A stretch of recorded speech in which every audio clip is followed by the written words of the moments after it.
Le rapport au corps est un sujet souvent épineux. Des produits soi-disant magiques promettant de rajeunir notre peau, au régime alimentaire vantant des vertus immédiates pour notre apparence. En réalité, rien n'est plus social. C'est le propos de la philosophe Margot Cassan. Pour Tricolore, elle présente ses deux ouvrages publiés chez Grasset.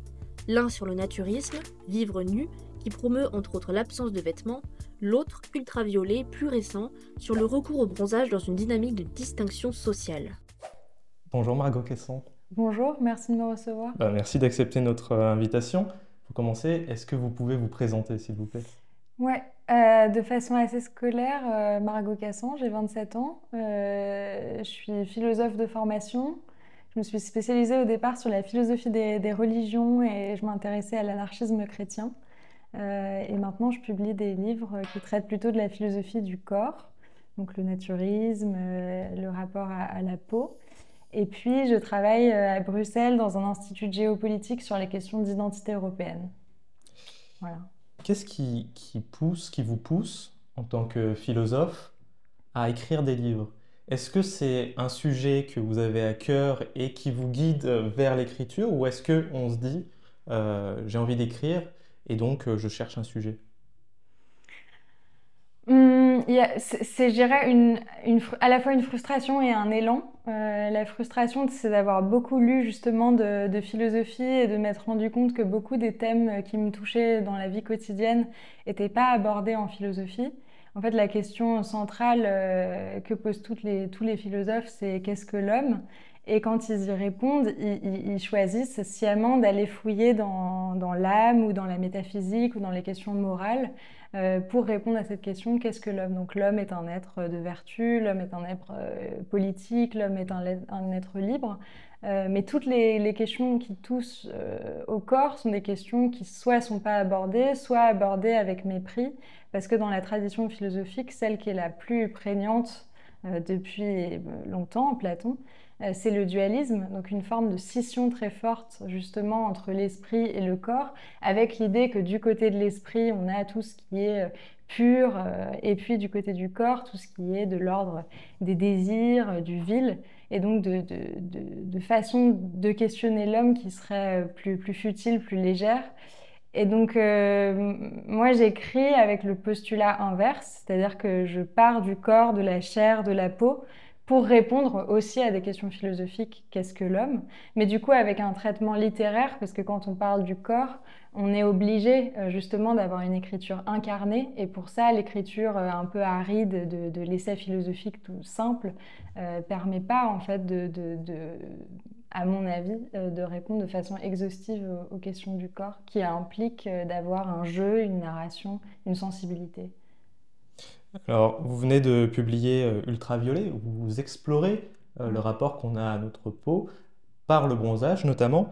Euh, Vous disiez justement que vous faisiez un travail de narration, vous partez de l'expérience de votre mère et de vous, votre mère qui a eu un mélanome. Vous vous interrogez donc sur le bronzage et ce qu'il représente. En quoi, selon vous, vous utilisez souvent cette expression, le bronzage est une révolution culturelle? Ouais. Parce que le bronzage a une histoire, en tout cas en Occident, qui est une histoire très dense, parce que très récente. Et donc la révolution culturelle du bronzage, que je peux développer un peu après, elle est datée historiquement en Occident et en particulier en France, des années 30, et en particulier, je dirais, des congés payés, donc de 36, au début de la ringardisation du bronzage, c'est-à-dire les années 90-2000.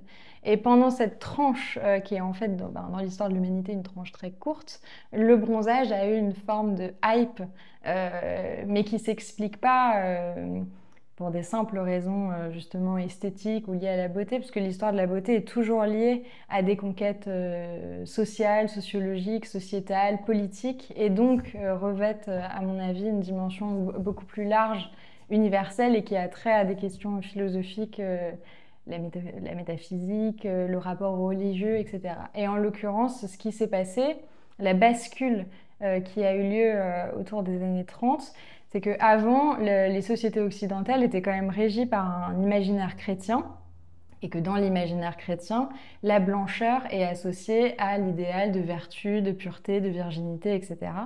Et donc il y a un peu deux choses qui jouent en parallèle et en faveur du bronzage. La première, c'est la sécularisation de la société. Donc d'abord en 1905, la séparation de l'Église et de l'État, et puis ensuite, plus tard, une sécularisation de la société et pas seulement des sphères de pouvoir. Donc l'imaginaire religieux est plus l'imaginaire dominant. Et aussi, avec les conquêtes sociales et notamment les congés payés, les vacances deviennent une revendication vraiment socio-économique forte. Et donc avant ça, ceux qui étaient bronzés, c'était ceux qui travaillaient dans les champs, donc qui venaient des classes populaires, donc le bronzage était plutôt décrié. Et d'un coup, celui qui est bronzé, c'est l'ouvrier qui a la chance d'aller en vacances parce qu'il a conquis ce droit à la paresse dont on a parlé récemment dans les médias. Alors, donc vous le dites, hein, le hall de la peau, c'est une clé de lecture des rapports de classe, en fait, et des logiques de distinction. Comment cela se matérialise aujourd'hui avec notamment l'immigration, qui fait qu'on vit dans une société de plus en plus multiculturelle où les couleurs de peau sont différentes? Comment ça va s'incarner? En écrivant le texte, je me suis posé une question à un moment qui était est-ce que c'est un livre de blanc? C'est-à-dire, est-ce qu'en fait le bronzage c'est un sujet pour les blancs et du coup excluant? Alors oui et non, déjà non parce que même les peaux noires bronzent, donc de toute façon cette question ne se pose pas, mais effectivement la notion de mutation, donc de changement de couleur et de changement presque même de nature de peau, elle c'est plutôt une question occidentale et de couleur blanche. Mais en fait, quand on regarde à l'échelle du monde ce qui se passe sur le rapport à la peau, on se rend compte que la logique derrière le bronzage, c'est-à-dire la logique de métamorphose, de mutation et la logique de distinction que vous avez abordée, elle est universelle. Par exemple, en Corée, même si on peut dire que c'est l'inverse, ça relève de la même logique. Pour avoir l'air d'un bourgeois, il faut être le plus pâle possible. Et c'était la même chose dans les années 80 en France ou en Occident. Pour avoir l'air d'un bourgeois, il fallait être le plus bronzé possible. Et donc, dans les deux cas, en fait, il y a un principe de métamorphose, puisque l'homme ne s'accepte pas tel qu'il est, et que pour changer de classe sociale, il doit changer de peau. Donc, je pense que ça relève à peu près de la même logique. Et vous utilisez un terme qui est, je trouve, passionnant, les Rastignac du soleil, Ouais. pour parler de ces personnes qui, dans la révolution culturelle que vous évoquiez, cherchent toujours plus d'exposition au soleil ou aux UV pour bronzer. Quel lien vous faites avec ce personnage de Balzac? Le lien, au départ, c'est vraiment Balzac, justement parce que le projet, c'est un projet philosophique, mais c'est aussi un projet littéraire derrière ce livre. Et j'aime énormément la littérature dite des transfuges de classe, donc Balzac est un peu le premier du nom. Et Rastignac, c'est un personnage intéressant parce que quand on lit le Père Goriot, déjà on voit que pour passer d'une classe à l'autre, il utilise le corps, il utilise la beauté. Balzac le décrit comme un jeune homme brun, ténébreux, avec les yeux bleus et qui utilise son côté effet pour séduire des femmes de la haute société et passer d'une classe à l'autre. Mais le levier qui fait qu'il passe d'une classe à l'autre, c'est le levier de séduction et le fait d'avoir des rapports charnels avec des femmes de la haute société. Ensuite, depuis Bourdieu, ça a un peu changé. Donc, il y a aussi une littérature des transfuges de classe, Annie Ernaux, Édouard Louis, etc. Mais là, le levier, c'est le levier vraiment du langage. Donc, le personnage passe d'une classe à l'autre parce qu'il change de façon de s'exprimer. Et je trouvais qu'en littérature, il y avait un angle mort qui était ces personnages qui sont des transfuges et où le levier, c'est vraiment la peau. Et donc, les Rastignac du soleil, ça qualifie tous ces gens dans les années 80 qui ont utilisé la peau pour parvenir parce qu'en changeant de couleur de peau, ils envoyaient un signal de bonne santé, de bonne mine, de réussite, de prospérité aussi. Et donc, voilà, ça devient les Rastignac du soleil. Alors pourtant, justement, vous dites bonne santé, c'est malheureusement pas toujours le Ouais. cas avec l'exposition trop importante. Vous faites aussi le parallèle avec le mythe d'Icare. Est-ce que vous pouvez un peu expliquer comment vous êtes arrivé à ce parallèle? Le livre, il y a aussi ça. Je voulais faire une réécriture contemporaine du mythe d'Icare parce que je trouve que c'est à la fois un mythe fondateur et comme souvent, du coup, il est mal compris il est galvaudé. Icare, c'est ce personnage qui désobéit à son père Dédale, qui lui dit on va quitter le labyrinthe, je vais te construire des ailes de cire parce que c'est la seule façon de quitter le labyrinthe et donc tu vas t'envoler, tu vas aller de plus en plus haut, tu vas être fasciné par le soleil et donc attention, tu vas vouloir essayer de le toucher ou du moins de l'approcher, mais comme tes ailes sont en cire, si tu t'approches, tu risques de mourir puisque la cire va fondre et donc tu vas tomber. Et c'est exactement ce que fait Icare, il désobéit à son père et ses ailes fondent et il tombe dans la mer qui aujourd'hui s'appelle la mer Icarienne.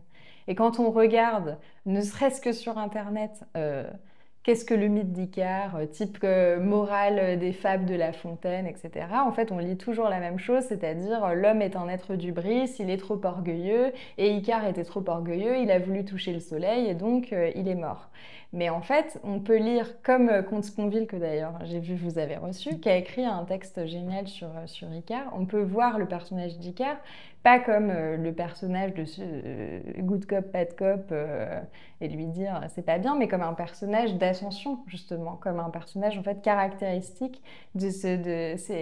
Comte Sponville, lui, il dit le matérialisme ascendant, mais c'est exactement ça, c'est des personnages qui ont une trajectoire d'ascension et qui qualifie aussi en fait tout simplement l'homme. L'homme, c'est quelqu'un qui cherche à se construire en fait et qui n'existe que dans cette construction un peu d'ascension. C'est comme ça qu'il construit son identité. Et donc j'ai essayé de faire d'Icare une figure un peu plus ambivalente et aussi d'une certaine façon de le sublimer.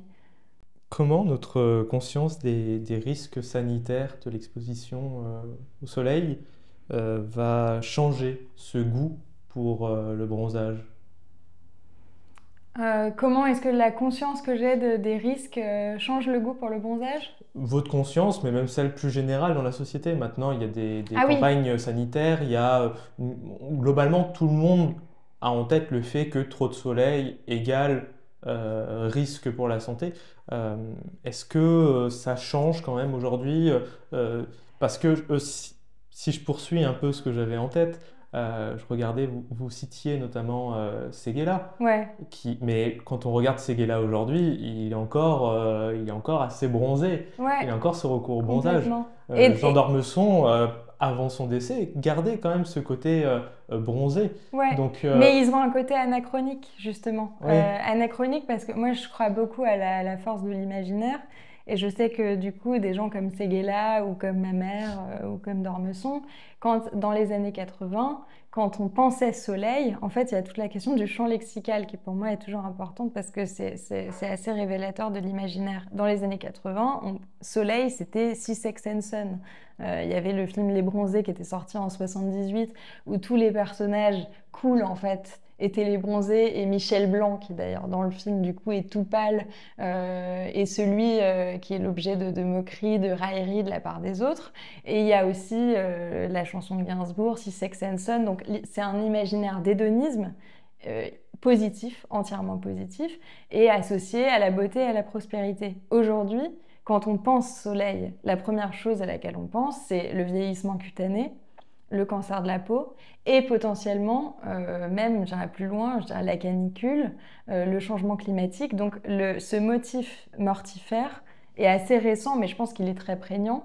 Et donc il change aussi le rapport qu'on a à la beauté, puisqu'aujourd'hui, on sait par exemple quand on est une femme, ou un homme d'ailleurs, que si on s'expose trop jeune, eh bien, on va être ridé. Et donc on revient un peu à l'idéal de beauté qui était celui avant les congés payés, mais pour des raisons cette fois qui sont plus religieuses, mais qui sont liées justement à la sécularisation, c'est-à-dire qu'aujourd'hui on a un rapport les hommes avec la mort qui est devenu de plus en plus frileux, on accepte de moins en moins l'idée même de mourir et donc l'idée de vieillir et on associe la peau pâle à une forme de longévité, donc ça devient la nouvelle beauté.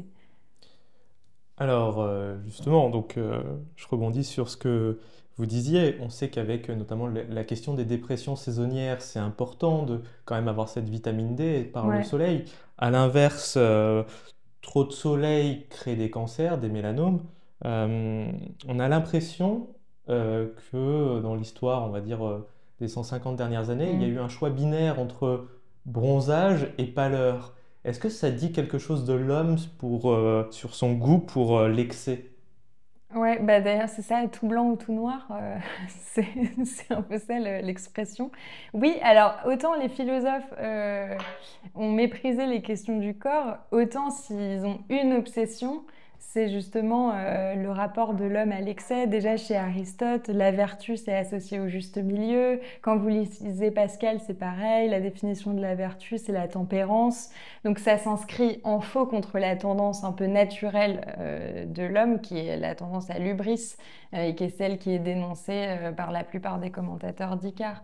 Donc ça, c'est vrai que de ce point de vue, ça nous définit très bien. Alors dans ce livre, vous posez donc la question du rapport au corps, mais vous l'aviez déjà fait dans Vivre nu. Mm. Vous parlez de votre histoire personnelle et de votre rencontre avec le naturisme. Est-ce que vous pouvez nous l'expliquer, comment vous êtes arrivée euh, toute jeune au naturisme? Bah, tout simplement par ma famille. Mon oncle et ma tante qui vivent aujourd'hui à l'année dans un village naturiste m'ont emmenée quand j'étais petite et ensuite j'y ai passé tous mes étés, toutes mes vacances et depuis mes 18 ans j'ai décidé d'y aller toute seule donc j'ai une forme de parcours naturiste un peu classique, c'est-à-dire par héritage et transmission. C'est quand même un mouvement assez minoritaire donc on arrive rarement là par hasard. Et le projet de Vivre nu, c'était un projet tout simple en fait qui consistait à répondre à toutes les petites phrases que j'entendais quand je disais je suis naturiste. Et ces phrases c'était mais en fait c'est un truc de cul ou alors c'est impudique ou alors enfin c'est un truc de vieux ou enfin bref j'avais l'impression qu'il y avait euh, une forme d'ignorance autour de ce mouvement et surtout plus grave à mon avis, une forme de dépolitisation de ce qu'était le naturisme. Le naturisme était réduit à son côté loisir, tous à poil, alors qu'il y a une histoire du naturisme qui est intimement liée à l'histoire de l'anarchisme, puisque le mouvement naturiste a été créé par les anarchistes à la fin du 19e siècle, au moment du développement de l'ère industrielle. Donc c'était un mouvement hyper politique où les gens ont commencé à se déshabiller justement parce que ils se sont dit, avec l'industrialisation, ils se sont rendus compte qu'il y avait de plus en plus d'inégalités sociales. Et à un moment, dans les réunions anarchistes, ils se sont dit, comment est-ce qu'on va faire pour que le prêtre puisse parler d'égal à égal avec l'ouvrier fraiseur et que l'ouvrier fraiseur puisse parler d'égal à égal avec la femme qui est, j'en sais rien, couturière et que la couturière puisse parler d'égal à égal avec le maître d'ouvrage, par exemple. Et ils se sont dit, en fait, le costume, justement le costume du prêtre, le costume du maître d'ouvrage, crée un rapport d'autorité. Et si on leur supprimait leur costume, comment est-ce qu'ils nous parleraient? Ben, ils nous parleraient juste d'homme à homme ou de femme à femme. Et donc cette idée de se déshabiller, c'était une idée vraiment politique, une forme de communisme radical. Et c'était ça que j'ai vraiment expérimenté dans les villages naturistes et que je trouvais intéressant de développer. Aussi parce qu'on est dans des sociétés où, en général, l'utopie est un peu décriée parce que les utopies du siècle dernier ont fait beaucoup de morts. Donc l'idée même de se revendiquer d'une utopie est quand même connotée négativement. Et en pire, les utopies de la communauté et les utopies de l'égalité, parce qu'elles sont associées, même je fais un grand écart, mais en gros à Staline, au goulag, au communisme, etc., à Mao. Et donc aujourd'hui, toutes les utopies qu'on développe, si tant est qu'on en développe, sont soit des utopies hyper personnelles, type individu, développement personnel, etc., soit des utopies de la liberté, et plus du tout des utopies de l'égalité. Et je trouvais que là, il y avait quelque chose à raconter et à défendre aussi quand même. Alors c'est vrai que vous le dites, le naturisme, on pense tout de suite, quand on pense naturisme, on pense à la nudité, Mm. mais c'est pas seulement ça, c'est tout un Non. mode de vie. Comment il se caractérise, ce mode de vie? Comment toutes ses facettes? Ben, il y a plusieurs choses. Déjà, donc le naturisme a été fondé par des rencontres amicales et politiques entre des anarchistes et entre des médecins un peu hétérodoxes sur un ennemi commun qui était l'industrialisation en gros. Par exemple, l'industrialisation, on sait ce qu'on connaît, les voitures, les trains, etc. Mais avant ça, c'est aussi l'industrie pharmaceutique. Et donc, en fait, les premiers antivax étaient déjà présents fin 19e, début 20e. C'est l'industrie agroalimentaire et donc le début de ce qu'ils appellent le sucrivorisme, c'est-à-dire la malbouffe, la viande sous cellophane, etc. Donc là, il y a toute une série de médecins, déjà au début du 20e siècle, qui commencent à dire il y a quelque chose qui se joue ici et qui est pas bon. C'est Marx, la religion est l'opium du peuple, mais le sucre est aussi l'opium du peuple parce que c'est ce qui permet d'acheter de la mauvaise bouffe qui en gros, c'est pas le bon terme, mais voilà, nourrissent, gave des multinationales. Donc ça, c'était déjà senti. Et je raconte ça parce que justement, c'est encore présent, bien au-delà de la nudité, dans l'imaginaire naturiste. Et puis des anarchistes qui avaient voilà, cette idée que les hommes et les femmes devaient vivre à égalité, que la nudité était une façon de permettre ça, qui étaient végétariens pour les raisons que j'ai expliquées avant, parce qu'ils pensaient que la viande, que de plus en plus on allait consommer de la viande de façon industrielle, et donc ça allait nourrir les industriels en question, etc. Et donc il y a tout ce socle, je dirais, idéologique, politique et sanitaire qui est en fait bien plus important que la nudité. La preuve, quand on est naturiste, on n'est pas naturiste qu'en juillet et août, on est naturiste toute l'année. Et donc pour être naturiste toute l'année, il faut qu'il y ait un socle de valeurs qui l'accompagne et qui le porte. Est-ce que les naturistes aujourd'hui ont conscience de cette histoire? Pas tous, en fait. Pas tous, et c'est aussi à eux que je m'adressais dans le texte pour leur redonner un esprit de sérieux et aussi pour que, je pense que pour que les imaginaires se transmettent, il faut que justement qu'il y ait un récit. Pourquoi est-ce que aujourd'hui on raconte encore la Bible, le Coran, la Torah? C'est parce qu'il y a un récit, et quand il y a un récit, il y a une capacité de transmission. Et quand vous n'êtes pas conscient de votre propre histoire, c'est le cas par exemple des langues régionales, etc., elles meurent parce qu'il n'y a pas d'histoire suffisante pour être racontée et transmise de génération en génération. Donc il y avait cette idée aussi derrière le texte de donner aux naturistes eux-mêmes un récit qui n'était pas juste, même si c'est bien aussi, c'est agréable d'être nu et de se baigner dans l'eau froide. En fait, on vient d'une histoire sociale, on vient d'une histoire politique importante. Mais même sans la connaître, c'est-à-dire même sans avoir lu sur l'histoire du naturisme, je pense que c'est quand même intériorisé. Oui, justement, j'allais poser cette question. J'allais vous demander en fait quelle était la motivation de ces gens à devenir naturistes s'ils ne connaissent pas l'histoire du naturisme. Mm. C'est quoi? C'est un goût pour finalement les pratiques sans comprendre d'où elles viennent? C'est parce que quand vous apprenez la philosophie du naturisme, on peut se dire j'adhère totalement, je suis Ouais. totalement d'accord, je veux me diriger vers ce mouvement. Mais pour les personnes qui s'y dirigent sans connaître cette histoire, quelles sont leurs sources d'inspiration Bah, il y a plusieurs motivations. Je pense qu'il y a une motivation qui est tout simplement être plus proche de la nature, parce que derrière le naturisme, il y a aussi un idéal de sobriété qui est très important. La sobriété, c'est évidemment le fait de ne pas s'habiller, mais c'est aussi le fait de consommer moins. Il n'y a pas de goodies dans les centres naturistes, donc on consomme simplement, on vit simplement, on est proche de la nature, et ça, c'est une recherche, même sans connaître l'histoire du 19e siècle, qui concerne beaucoup de gens, en fait, aujourd'hui, qui vivent en métropole, qui ont des bullshit jobs, qui comprennent pas exactement le sens de leur activité. Et donc, de toute façon, ce retour à la sobriété ou j'aime bien cette expression, la vie simple, il est assez spontané et naturel pour beaucoup de gens. Donc, ça peut concerner ce type de population. Pour les femmes aussi, ça peut être le fait de subir. Par exemple, quand on voyage seul, quand on est sur une plage, on doit toujours faire attention, faire un peu le guet parce qu'on se sent en danger.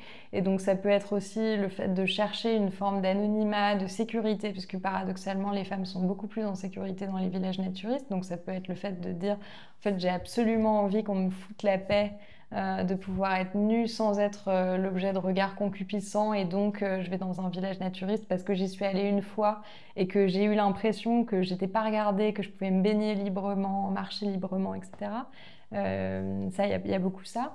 Ça peut être pour des personnes qui sont complexées ou qui sont en situation de handicap, pareil, le même enjeu autour du regard, qui ont l'impression d'être tout le temps stigmatisés, décriés.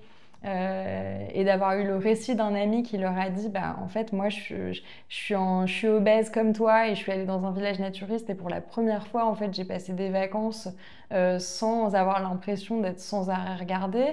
Parce que ça, l'histoire autour de la diversité des corps, pour le coup, c'est pas qu'une théorie, on le ressent vraiment. C'est-à-dire, on le voit, il y a une diversité des corps, il y a une absence de regard et de jugement qui est effective et qui est là même quand on ne sait pas que dès les années 30 ou même 20, les naturistes accueillaient les amputés de guerre dans leur communauté et c'était la seule façon où ils pouvaient accepter leur corps quand ils revenaient de la Première Guerre mondiale, qu'ils n'avaient plus de bras, plus de jambes.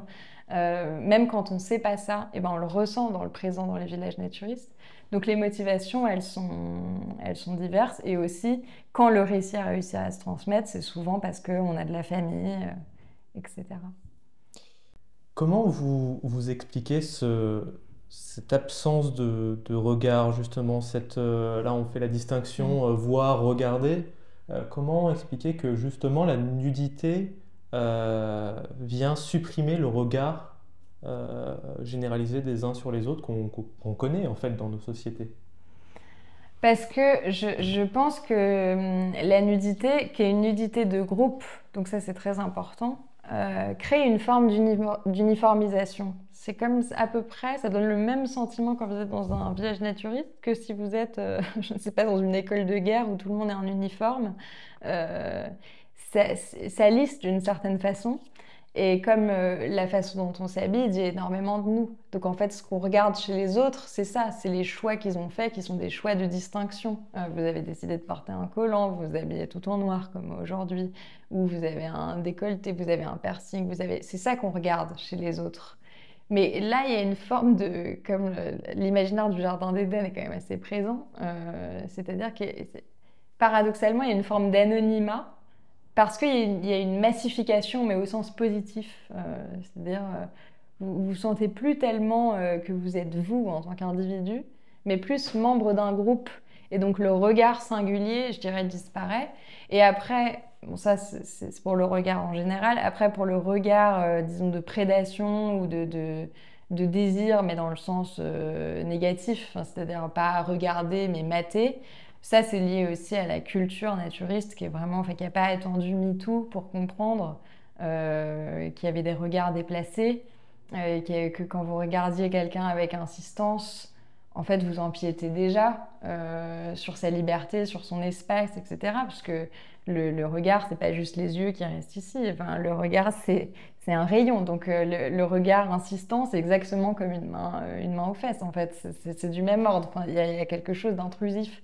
Et ça, c'est vraiment très, très présent dans la culture naturiste depuis toujours, parce que les anarchistes aussi du début 20e, il y avait énormément de femmes, des anarchistes féministes. L'histoire de l'anarchisme et du féminisme sont très liées, et donc il y a 50, 60 ans d'avance sur ces questions aussi dans les villages naturistes. Et donc le travail sur le regard, il a été fait depuis longtemps. Et puis il y a une dernière chose, quand on regarde le film, je ne sais pas si vous l'avez vu, Une sale histoire de Jean Eustache, c'est un film justement sur un homme un peu pervers qui regarde une femme se déshabiller pendant le film, et puis il la regarde à travers le trou d'une serrure. Et en fait, ce qui crée l'excitation, c'est que justement, on sent que la nudité de la femme est un truc complètement abstrait. Il est caché, il y a quelque chose de l'ordre de la transgression, ça crée du désir, et tout le film est autour de ça. Et là, il se trouve que comme la nudité est franche, que tous les gens qui sont dans des villages naturistes, en fait, savent à quoi ressemble le corps d'une femme, le corps d'un homme, l'aspect de transgression disparaît et donc le besoin de regard disparaît aussi assez naturellement. Une fois que vous avez vu 50 sexes différents, bon, bah, vous les regardez plus, en fait, tout simplement, puisque le corps est habitué, donc il n'y a plus de folklore autour du sexe, autour du corps des autres, tout simplement. Comment subsiste le désir? Parce que justement, vous dites, le désir naît souvent de ce à quoi on n'a pas accès. Mais comment va se matérialiser, par exemple, une séduction entre deux personnes? Un jeune homme qui est attiré par une femme ou une femme qui est attirée par un homme ou ou dans des cas ou dans des situations entre deux personnes de même sexe. Comment on va créer cette séduction et comment va subsister le désir? Bah, c'est là que c'est fascinant parce que paradoxalement, en s'habillant, en fait, le désir est présent, mais il est présent à certains moments de la journée. Et souvent, c'est le soir, et le soir, on s'habille. Et justement, en fait, on crée derrière l'habit une forme de coquetterie parce que d'un coup, on est caché. Et généralement, le moment de la séduction, il intervient à ce moment-là. Et je trouve ça assez génial, justement, qu'il y ait des moments pour la séduction. Ce qui n'est pas toujours le cas dans la société ou en fait dans l'espace public. Justement, il y a cette espèce de flou. Alors que là, la journée, tout le monde se fout la paix. Ce qui ne veut pas dire que vous n'avez pas de désir potentiellement pour l'un ou l'une, peu importe. Mais c'est le soir que ça peut s'exprimer, dans un moment où la coquetterie revient par le vêtement. Et c'est pour ça que toutes les critiques autour de l'impudeur, etc., elles me semblent vraiment déplacées, parce que justement, enfin, quand on cherche à être sexy, quand on cherche, jamais on ne se déshabille, en fait. On va utiliser le vêtement, et même si c'est de la lingerie, etc., enfin, chacun sait que le fait de se cacher, c'est ça qui va créer de la séduction. Parce que du mystère, parce que justement le désir de déshabiller, l'imagination, etc. Donc ça se joue à ce moment-là. Est-ce que c'est une disparition de la pudeur ou une transformation de celle-ci? Est-ce qu'il reste quelque chose qu'on peut appeler pudeur? Ouais, complètement. Mais justement, je pense qu'il y a vraiment une incompréhension de ce qu'est la pudeur. Parce que quand on dit, en fait, on est tout nu en famille, etc. Donc, par exemple, on va voir un de nos parents nus. C'est impudique de se montrer nu face. En fait, c'est pour moi une incompréhension. C'est plutôt indécent parce il y a une distinction à faire entre ce qui est de l'ordre de la décence, c'est-à-dire les normes sociales autour de ce qui est bien, pas bien, pudique, impudique, et la pudeur qui n'a rien à voir, qui est quelque chose de très personnel et qui a trait à l'imaginaire.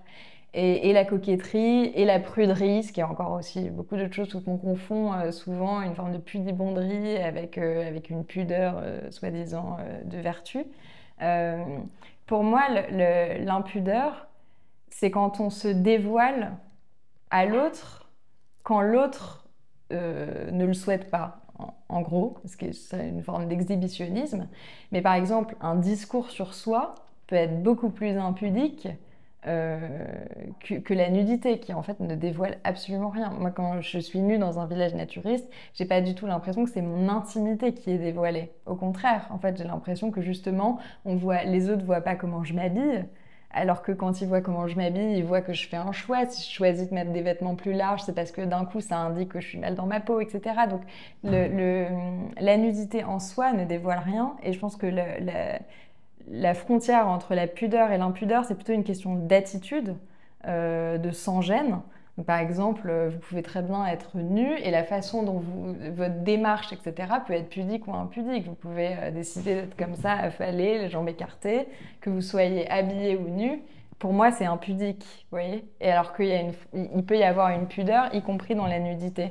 Donc ça, je pense que c'est lié à une incompréhension de ce qui est de l'ordre de l'intime. La nudité et l'intime, c'est des choses complètement différentes. D'ailleurs, quand on a envie de rentrer dans l'intimité de quelqu'un, on lit son journal intime, on lui retire pas son t-shirt. Oui, enfin, je crois. C'est quoi l'intime pour vous? Ben, l'intime, justement, c'est ce qui dévoile l'autre. Et à mon avis, ça passe beaucoup plus par ce qu'on dit.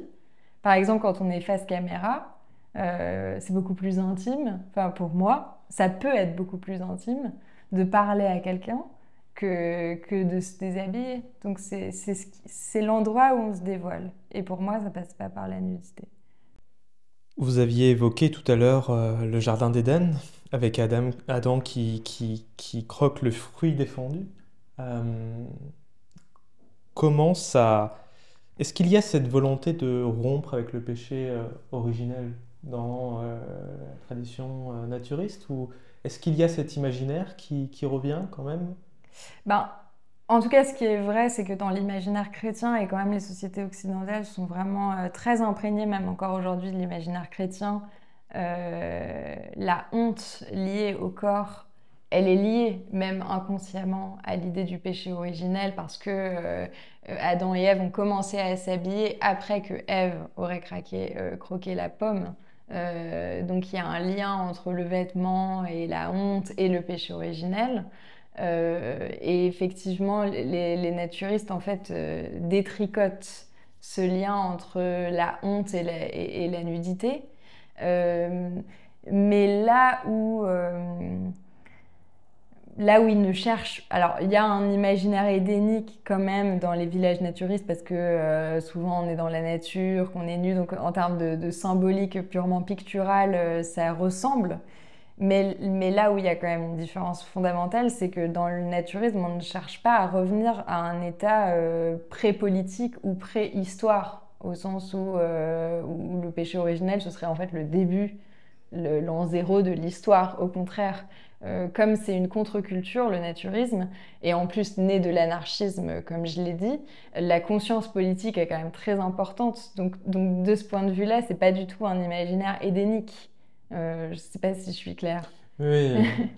Et est-ce qu'il y a quelque chose qui a beaucoup plus à voir avec, par exemple, l'état de nature de Rousseau? Eh ben, c'est un peu du même ordre, c'est-à-dire que bien sûr qu'il y a il y a cet imaginaire, mais en même temps, l'état de nature, ben justement, l'état de nature chez Rousseau, c'est aussi un état à la fois apolitique et pré-politique, même sur le plan chronologique.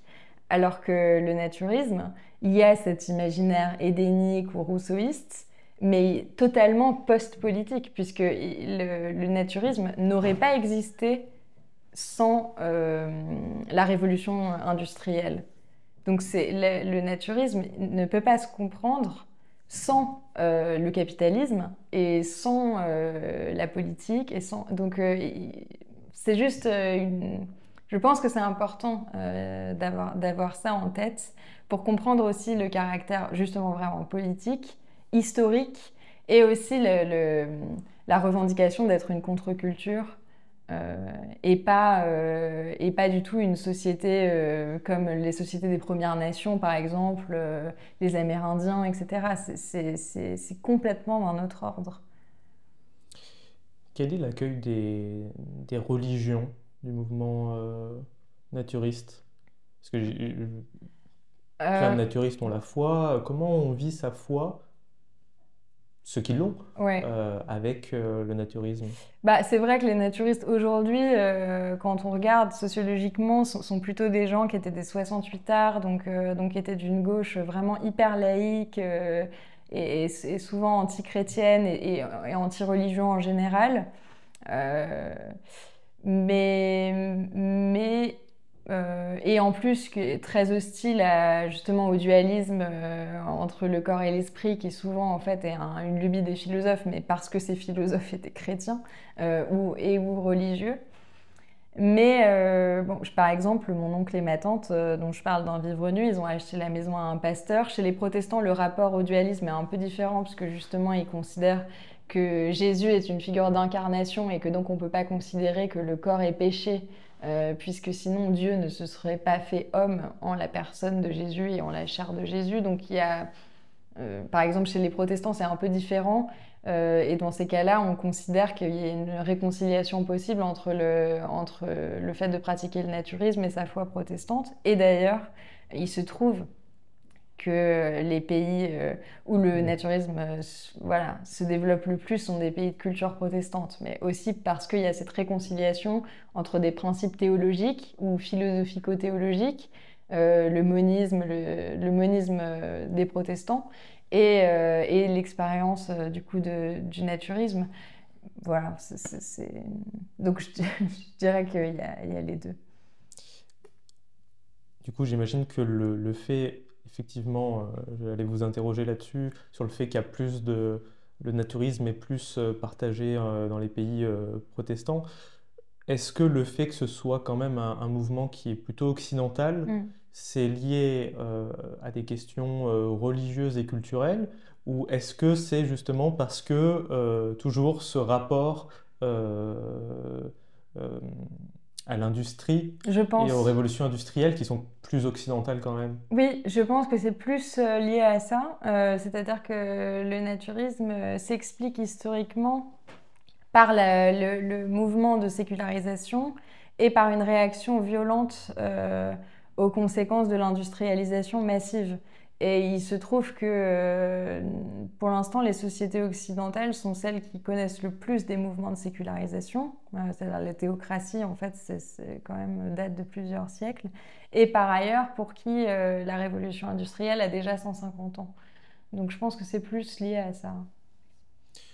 J'aimerais revenir sur quelque chose que vous avez dit tout à l'heure, sur les rapports de genre. Oui.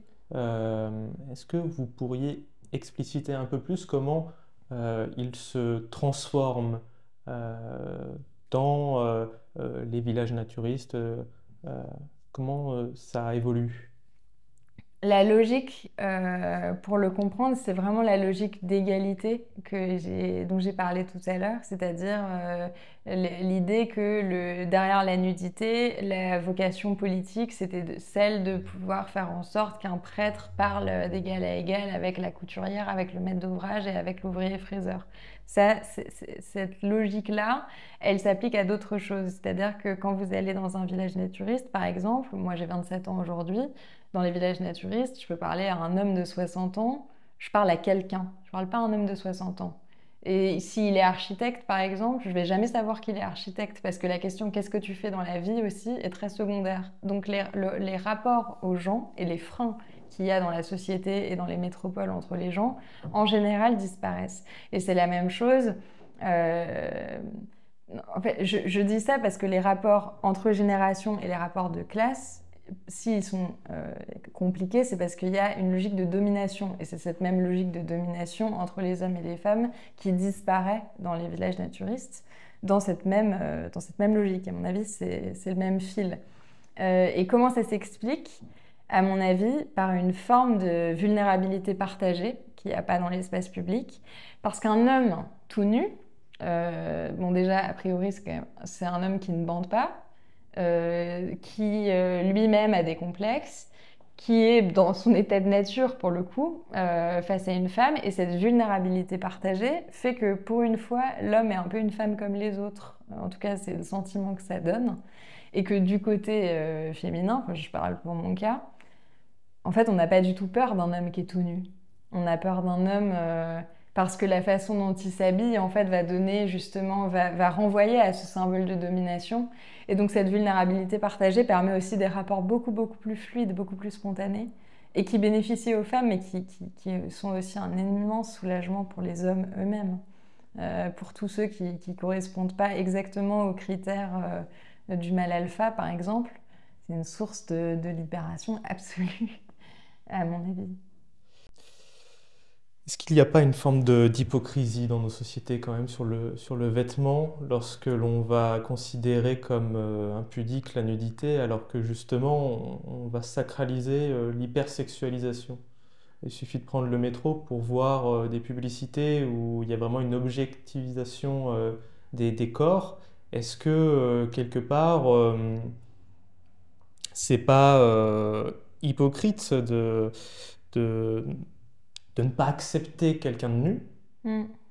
et pourtant glorifier le vêtement, et on revient sur ce qu'on disait, le vêtement provocateur, si je puis dire. Ouais, mais c'est très hypocrite, mais en même temps, quand on dit qu'il y a un paradoxe entre un retour chez les jeunes d'une forme de pudibonderie qui paraît très anachronique et une forme de pornographie outrancière, par exemple sur les réseaux sociaux, les deux cohabitent. En fait, ça, c'est pas du tout un paradoxe. Les deux se nourrissent l'un l'autre. Quand les sociétés les plus prudes, pudibondes sont les sociétés qui sexualisent le plus le corps des femmes, puisque précisément, en fait, le meilleur moyen de sexualiser le corps d'une femme, c'est de le cacher à outrance, puisque quand vous le cachez, vous créez justement tout ce qui crée le désir, c'est-à-dire le sentiment d'interdit, le sens de la transgression, etc. Donc de ce point de vue-là, il y a une logique interne qui me paraît très, très hypocrite, effectivement, mais où les deux ont besoin l'un de l'autre pour exister, ça, c'est sûr. Et Et pour terminer, j'ai une question qui est plus personnelle. Comment ça change notre rapport aux cinq sens de la nudité partagée? Comment on vit parce que le vêtement peut aussi se permettre de protéger euh, de l'eau, du Ouais. sable, de plein de choses en fait. Comment Ouais. ça va modifier ou exalter, Ben, ou pas d'ailleurs ouais. Ben là, la première chose à laquelle je pensais, c'est vraiment la notion de vulnérabilité. Je pense par exemple que j'avais pas une éducation écologique, par exemple, évidente. Et le fait de grandir dans des villages naturistes, d'être nu, donc par exemple de sentir directement la nature dans ce qu'elle peut avoir aussi de violent. Quand il y a un orage, quand d'un coup il se met à pleuvoir, quand on va se baigner et qu'on n'est pas en maillot une pièce, qu'on est tout nu et qu'il y a des méduses, le rapport à la nature est un rapport beaucoup beaucoup plus frileux où on a un sentiment en fait d'altérité déjà et d'adversité. Enfin, tout devient beaucoup plus hostile et c'est l'expression à fleur de peau, mais le vêtement protège beaucoup de ce type de sensation. Et donc je pense qu'on peut avoir une capacité de projection sur la fragilité de la nature elle-même beaucoup plus importante quand on est nu soi-même et qu'on n'a rien pour nous protéger. Donc par exemple, de ce point de vue, la conscience écologique devient beaucoup plus évidente parce que par exemple, comme à peu près pour tout, on sait que fumer tue, mais on arrête de fumer quand on a un parent qui a un cancer, beaucoup plus que quand on sait juste théoriquement que fumer tue. Et là, c'est un peu du même ordre, c'est-à-dire qu'on sait que la nature est vulnérable, on sait qu'elle subit beaucoup d'agressions, mais quand d'un coup on se retrouve soi-même, parce que comme un animal, parce qu'on est des animaux, dans la nature, dans une situation de vulnérabilité sans vêtements, et bon, la capacité de projection et donc d'empathie par rapport à la nature est beaucoup plus importante. Donc ça, c'est pour le volet, je dirais, plus politique. Et après, il y a juste un volet sensoriel où on se rend compte que quand même, on est dans des sociétés extrêmement, extrêmement, j'allais dire, culturées, mais c'est volontairement un néologisme. Et que donc, le rapport à nos sensations est quand même un rapport très lointain et qu'on retrouve en passant des étés dans la nature où d'un coup le rapport à l'ouïe, le rapport au toucher, de toute façon est décuplé. Et ça, c'est aussi une expérience qui, en soi, en dehors de l'histoire, en dehors de la politique, en dehors de tout, justifie d'aller faire l'expérience justement du naturisme parce que la vie est beaucoup plus riche, quoi. Et qu'on a peut-être besoin du coup de beaucoup moins de distraction ou de divertissement au sens pascalien pour se sentir vivre. Et d'ailleurs, c'est le slogan des naturistes dans les années 30, c'est se sentir vivre. Et, pour moi, ça me parle beaucoup. Quand j'écoute votre discours passionné, je me dis, c'est pas difficile pour vous de remettre les vêtements en sortant du village naturiste? De revenir. Hum, Si, mais comme c'est difficile pour quiconque qui a 15 ans de revenir de colonie de vacances. Mais en même temps, quand on en sort, eh ben justement, on se rend compte à quel point c'était précieux. Donc, et puis, j'espère être un peu plurielle, donc j'ai d'autres choses à faire ailleurs. Voilà, donc mais je suis toujours contente d'y revenir, ça c'est clair. Pour conclure, je vais vous proposer de partager à nos auditeurs une lecture, un conseil. Ça peut être un film, ça peut être euh, une exposition, ça peut être plein de choses. Une ressource culturelle que vous conseilleriez. Eh ben, je vais faire simple. Je sais jamais dire, par exemple, mon livre préféré, mon film préféré, parce que dès que j'en vois un nouveau qui me plaît, il prend la place de l'autre. Donc, je vais conseiller le dernier livre, le livre que je suis en train de lire en ce moment, qui est génial, qui s'appelle Un bonheur parfait, qui est un livre d'un Américain qui s'appelle James Salter et qui est traduit aux éditions du Rocher. C'est un livre génial comme savent le faire les Américains et je sais que j'aime bien donner ce type de conseils parce que justement c'est un livre pluriel donc il peut plaire à beaucoup de gens parce qu'il a un côté saga, c'est un peu le livre-monde, c'est des livres très peuplés, il y a beaucoup de personnages, et du coup aussi un travail psychologique sur chacun des personnages. Il n'y a pas un personnage, c'est pas comme un roman d'apprentissage où vous suivez un type, justement Rastignac, on y revient. C'est un livre peuplé, mais où du coup chaque personnage a une évolution propre. Et donc comme roman psychologique, je trouve ça très fortiche. Voilà, un bonheur parfait. Merci beaucoup Margot Cassan d'avoir accepté notre Merci à invitation. On vous. conseille vraiment tous vos livres. On met tous les liens dans la description. C'est des livres qui sont passionnants, très intéressants et qui permettent de forger une réflexion. Merci. Merci.